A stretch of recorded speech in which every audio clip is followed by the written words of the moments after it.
নমস্কাৰ। এই দৰঙৰ ইতিহাস প্ৰসিদ্ধ খটৰা সত্ৰ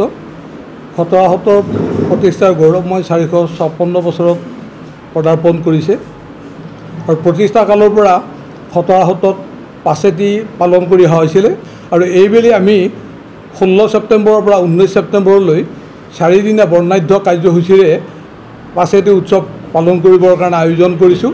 ইতিমধ্যে আমাৰ 7খনকৈ উপসমিতিয়ে তীব্ৰ গতিত তেখেতসকলৰ প্ৰস্তুতিবিলাক চলাই আছে আৰু মূল সমিতিয়েও এই কাম কাজবিলাকৰ তদাৰক কৰিছে আৰু মূল সমিতি বুলি কওঁতেই এইবাৰ আমি শিৱবাজাৰ সমষ্টিৰ বিধায়ক সন্মানীয় ডক্টৰ পৰমানন্দ ৰাজবংশীদেৱক সভাপতি হিচাপে লৈ এখন শক্তিশালী সমিতি গঠন কৰিছোঁ আৰু তেখেতৰ নেতৃত্বতেই আমি অসমৰ মুখ্যমন্ত্ৰী মাননীয় ডক্টৰ হিমন্ত বিশ্ব শৰ্মাদেৱক পাছতি মহোৎসৱলৈ আহ্বান জনাইছিলোঁ। আমি অত্যন্ত আনন্দ অনুভৱ কৰিছোঁ এইকাৰণেই খটৰা সত্ৰৰ 456 বছৰীয়া ইতিহাসত বিশেষকৈ পাছেতি উৎসৱত কোনো এগৰাকী মুখ্যমন্ত্ৰীয়ে খটৰা সত্ৰত পদাৰ্পণ কৰা নাছিলে।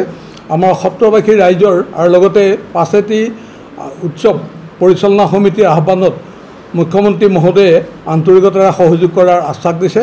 আমি আশা ৰাখিছোঁ যে 16 ছেপ্টেম্বৰত তেখেতৰ শুভ পদাৰ্পণেৰে খটৰা সত্ৰৰ পাছতি মহোৎসৱ আৰম্ভ হ'ব। তেখেতে এই পাছতি মহোৎসৱ উদ্বোধন কৰিব আৰু লগতে খটৰা সত্ৰৰ 450 বছৰীয়া জয়ন্তী অনুষ্ঠান অনুষ্ঠিত কৰি আমাৰ যি ধন ৰাহি হৈছিলে আৰু সেই ৰাহি ধন আৰু সত্ৰৰ পুঁজিৰ পৰা প্ৰায় 7 লক্ষাধিক টকাৰে স্থায়ীভাৱে নিৰ্মাণ কৰা সত্ৰৰ ধৰ্মধ্বজা উত্তোলন কৰা এই ভেটিটো মুখ্যমন্ত্ৰী মহোদয়ে উদ্ঘাটন কৰিব আৰু ইয়াৰ লগতে অন্যান্য কেইবাটাও আমাৰ তেনেকুৱা ধৰ্মীয় বা আধ্যাত্মিক কাৰ্যসূচী আছে। সেই কাৰ্যসূচীখিনিও মুখ্যমন্ত্ৰী মহোদয়ে আমাৰ অনুষ্ঠিত কৰিব।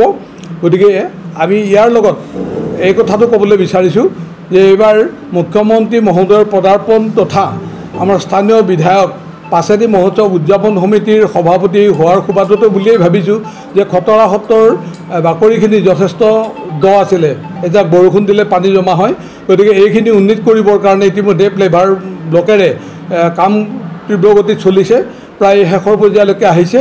সত্ৰলৈ আহিবলৈ বা পাছতি মহোৎসৱ দৰ্শন কৰিবলৈ বা উপভোগ কৰিবলৈ অহা ভক্তসকলক আমি অনুৰোধ জনাইছোঁ যে আপোনালোকে গুৱাহাটী বা মঙলদৈ হৈ আমাৰ মঙলদৈ চহৰ হৈ যিখিনি যাত্ৰী খটৰা সত্ৰলৈকে আহিব ইচ্ছা কৰিব তেখেতসকলে দীপিলা চকৰ পৰা অকণমান পূবফালে গৈ আমাৰ ৰত্নাৱলী সত্ৰৰ সন্মুখেৰে আমাৰ যিটো উপপথ আছে সেই উপপথেৰে আহি সত্ৰৰ ফিল্ডত নামিব পাৰিব।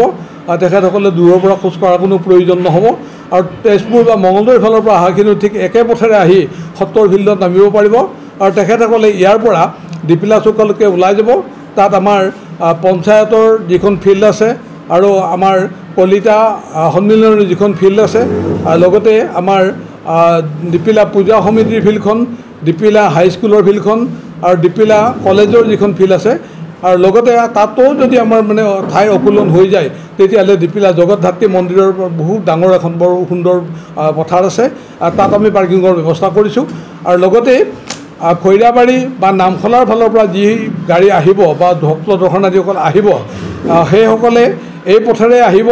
আহিলে তেখেতসকলে ধুনীয়াকৈ যাত্ৰীসকলক সত্ৰৰ পাছতি খলাৰ ওচৰতে নমাই দিব পাৰিব আৰু তেখেতসকলৰ কাৰণেও তেনেকৈ আমি পাৰ্কিঙৰ ব্যৱস্থা কৰিছোঁ। তেখেতসকলে সেই পথেৰেই দীপিলালৈকে ওলাই যাব।